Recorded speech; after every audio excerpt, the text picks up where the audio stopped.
Bismillahirrahmanirrahim. Assalamualaikum warahmatullahi wabarakatuh. Alhamdulillahirrabbilalamin. Allahumma sholli ala sayyidina Muhammad wa ala ali sayyidina Muhammad. Jumpa lagi di channel Sobat Patriot. Kita akan melanjutkan pembahasan kita di pertemuan yang kedua di kelas 11. Kali ini kita akan membahas tentang kewajiban asasi manusia atau kewajiban dasar manusia ya. Kita bisa singkat menjadi KAM sebutannya. Sebelumnya kita sudah membahas hak asasi manusia, HAM. Tentu saja kalian masih ingat ya definisi tentang HAM, bahwasanya HAM itu bersifat kodrati. Kemudian HAM itu bersifat universal dan langgeng, sehingga harus dilindungi, dihormati, dipertahankan dan tidak boleh diabaikan, dikurangi, atau dirampas oleh siapapun. Artinya, HAM itu segala sesuatu yang harus kita dapatkan, segala sesuatu yang harus kita terima, yang harus kita peroleh. Namun, segala sesuatu yang harus kita dapatkan itu tentu saja kita pun harus melakukan hal yang sama terhadap orang lain ya. Dalam hal ini kita akan membahas mengenai kewajiban asasi manusia. Dasar hukumnya masih dalam Undang-Undang Nomor 39 Tahun 1999. KAM merupakan seperangkat kewajiban yang apabila tidak dilaksanakan, tidak memungkinkan terlaksana dan tegaknya hak asasi manusia. Ya. Tidak mungkin hak bisa kita dapatkan tanpa kita melaksanakan kewajiban kita. Ya. Hak bisa kita dapatkan kalau kewajiban dilaksanakan. Jika kewajiban dilaksanakan, maka hak juga akan kita dapatkan. Begitu ya. Prinsip hukumnya, prinsip hukum alamnya seperti itu. Kemudian di dalam HAM terdapat KAM. Nah, apakah betul? Tentu saja kita buktikan ya. Karena HAM dan KAM ini tidak bisa dipisahkan. Ya. HAM dan KAM saling melekat atau ada hubungan kausalitas, hubungan sebab akibat. Kita melihat dari gambar ini sebagai ilustrasi dalam kehidupan kita ya. Kita selalu membutuhkan orang lain. Setiap manusia tidak bisa hidup sendiri.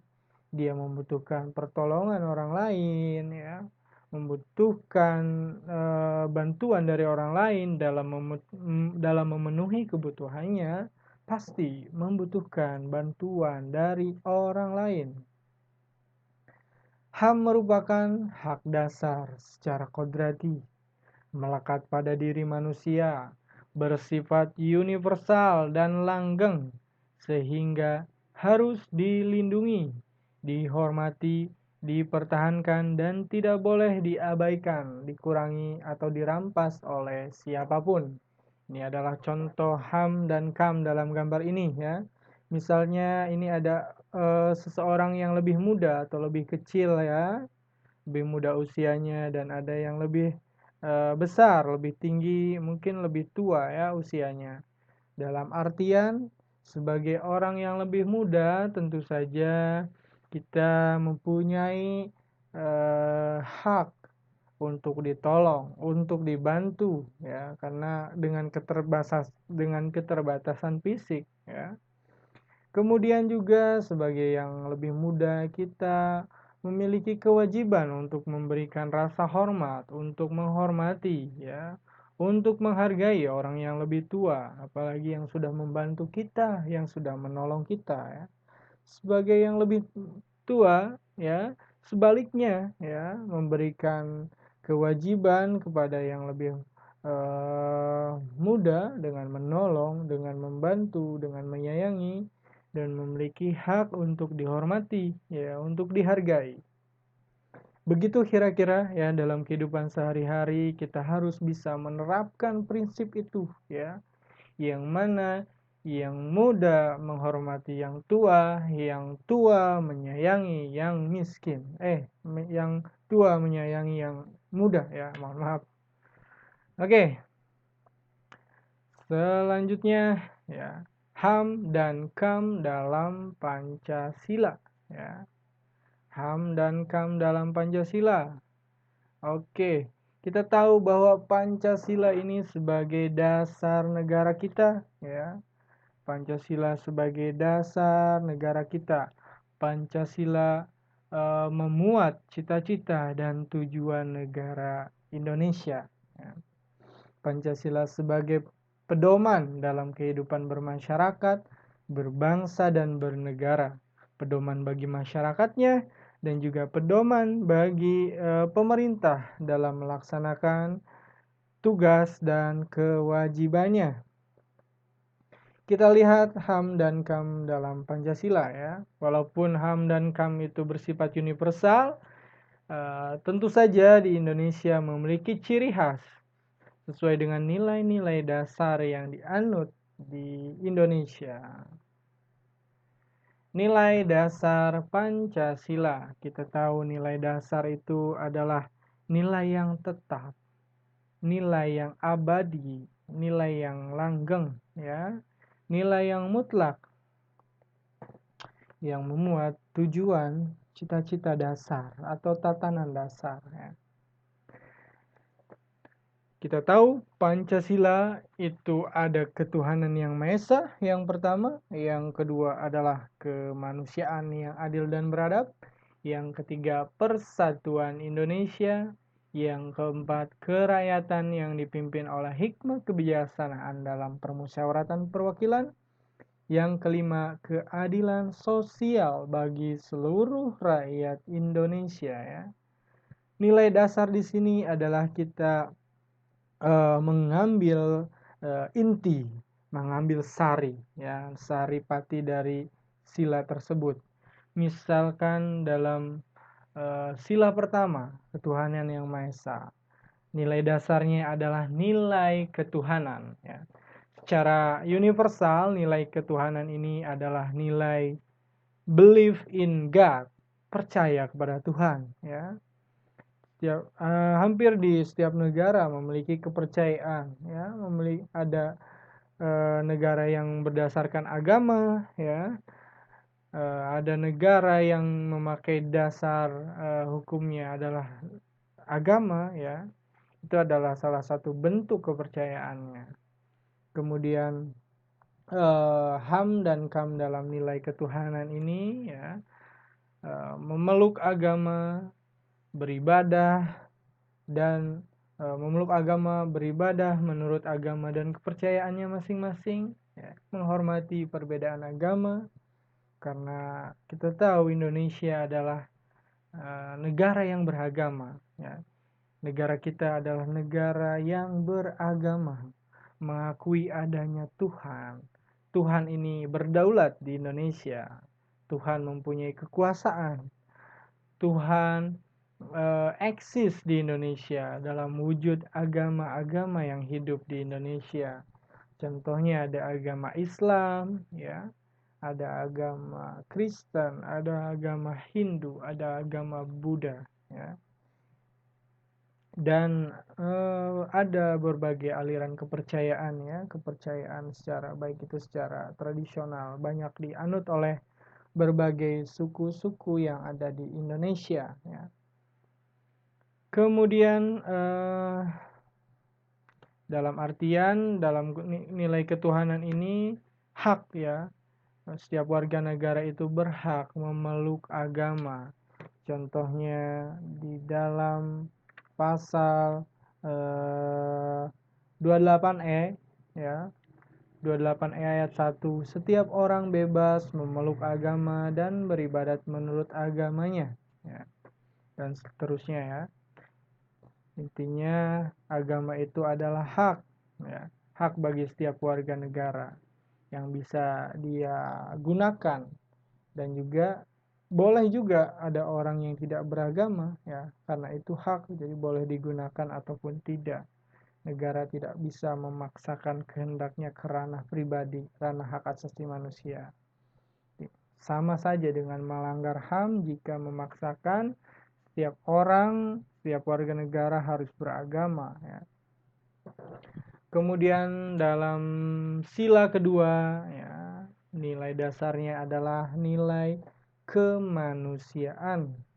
Secara universalnya nilai humanity, nilai humanis, ya, memanusiakan manusia, memperlakukan manusia sesuai dengan harkat dan derajat martabat sebagai manusia, khususnya di dalam bidang hukum. Ya.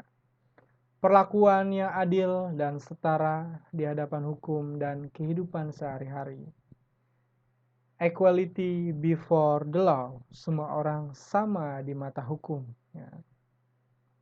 Tidak memandang miskin, kaya, ya, jabatan, ras, semuanya sama. Ya. Sesuai dengan hukum yang berlaku. Sila ketiga adalah persatuan, nilai dasarnya, ya, atau nationality, nasionalisme, nilai-nilai persatuan, bahwa setiap negara itu harus bersatu, ya, dalam mewujudkan cita-cita dan tujuan bersama. Ya. Kita tahu bahwa Indonesia adalah negara yang berbineka tunggal ika, berbeda-beda tetap satu. Indonesia memiliki keragaman budaya, bahasa, agama. Itulah kekayaan, keunggulan yang dimiliki oleh negara Indonesia. Kemudian sila keempat adalah sila kerakyatan. Ya. Nilai dasarnya adalah nilai kerakyatan atau demokrasi. Ya. Demokrasi ini adalah kedaulatan di tangan rakyat. Rakyat adalah pemilik kedaulatan negara ini. Pemerintah berasal dari rakyat. HAM dan KAM-nya adalah ikut berpartisipasi dalam pemerintah yang demokratis. Ya. Setiap orang memiliki kesempatan yang sama. Setiap orang berhak memilih dan juga dipilih. Ya. Setiap orang memiliki kesempatan untuk ikut dalam pemerintahan, baik dia memegang jabatan sebagai pemerintah maupun di luar pemerintah yang mengkritisi sebagai oposisi. Ya. Itu adalah bentuk masyarakat yang demokratis. Kemudian sila kelima adalah nilai dasarnya keadilan.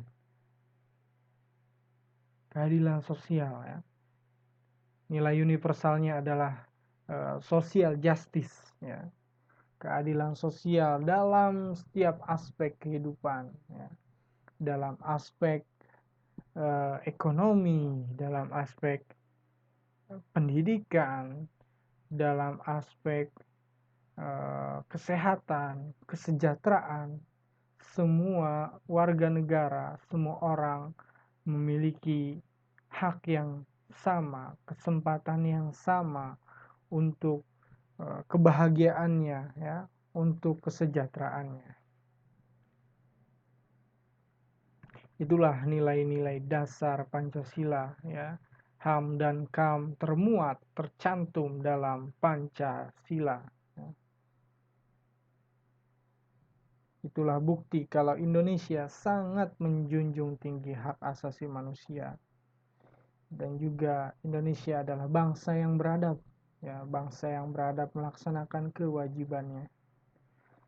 Kemudian selanjutnya adalah nilai instrumental. Nilai instrumental ini adalah nilai penjabaran daripada nilai dasar tadi, ya, yang berupa rencana, strategi, ya, yang berisi peraturan-peraturan, ya, yang berisi hal-hal yang mengikat bagaimana nilai dasar itu bisa dilaksanakan, ya, bisa ditaati, bisa dipatuhi, ya, oleh masyarakat dan oleh pemerintah berupa kumpulan, ya, kumpulan hukum, kumpulan peraturan. Oke, nilai instrumental itu ada dalam Undang-Undang Dasar NRI Negara Republik Indonesia tahun 1945,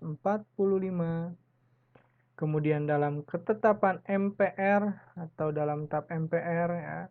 Dalam Undang-Undang Dasar kita tahu hak asasi manusia itu semuanya sudah tercantum ya dalam pasal-pasalnya. Dari mulai pasal 27, 28, 29, 30, 31 sampai 34 ya. Dan semua pasal memuat tentang pedoman bagaimana negara ini dilaksanakan. Kemudian ketetapan MPR ya, dalam ketetapan MPR juga ada pada TAP MPR nomor 17 tahun 98 ya. Di situ memuat piagam HAM ya. Piagam yang dideklarasikan oleh PBB oleh seluruh bangsa-bangsa yang tergabung dalam PBB. Universal Declaration of Human Rights ya, merupakan pengakuan Indonesia bahwa Indonesia mengakui, menghormati, menjunjung tinggi hak asasi manusia yang dicantumkan dalam undang-undang dasarnya. Dalam undang-undangnya ya, Indonesia mempunyai Undang-Undang Nomor 39 tahun 99 tentang hak asasi manusia ya. Kemudian juga ada Undang-Undang Nomor 9 tahun 98 tentang kebebasan menyatakan pendapat, Undang-Undang Nomor 26 tahun 2000 tentang pengadilan hak asasi manusia, dan masih banyak undang-undang yang lain ya. Undang-undang ini dibuat oleh legislatif ataupun bersama pemerintah ya. Kemudian sebagai pemerintah mempunyai peraturan pemerintah bagaimana melaksanakan secara teknis dalam lembaga-lembaga negaranya ya. Berupa peraturan pemerintah dan peraturan daerah. Daerah juga ikut membantu pemerintah pusat dalam memenuhi hak-hak asasi manusia seluruh warganya ya. Yang diwujudkan dalam peraturan daerah dalam rangka memajukan daerah dan mensejahterakan masyarakatnya. Kemudian nilai praksis. Nilai praksis ini adalah nilai berupa nilai yang terdapat dalam kehidupan sehari-hari warga negara dan pemerintah diwujudkan dalam sikap dan perilaku ya. Nilai yang hidup dalam masyarakat ya. Misalkan masyarakat kita terkenal dengan masyarakat yang gotong royong ya. Kerjasama ya, gotong royong dalam membangun fasilitas sarana umum ya, membangun jalan raya, membangun tempat ibadah dan sebagainya, saling menolong ya. Inilah bentuk perwujudan kerjasama dari masyarakat, aparat dibantu dengan pemerintah ya, mengeluarkan dana ya, membantu masyarakat dalam memenuhi sarana-sarana untuk kemajuan dan kehidupan masyarakat yang lebih baik. Itulah bentuk nilai praktis, masih banyak bukan hanya di masyarakat tapi di lingkungan sekolah ya. Di lingkungan sekolah kita hidup harus saling menghargai sesama teman, harus menolong sesama teman, membantu sesama teman ya. Kemudian tidak boleh menindas, tidak boleh menyakiti, tidak boleh membuli ya, apalagi membuli adik kelas, membuli yang lebih lemah daripada kita ya.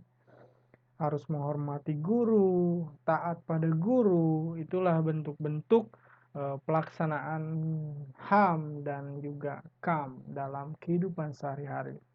Sebagai manusia tentu saja melekat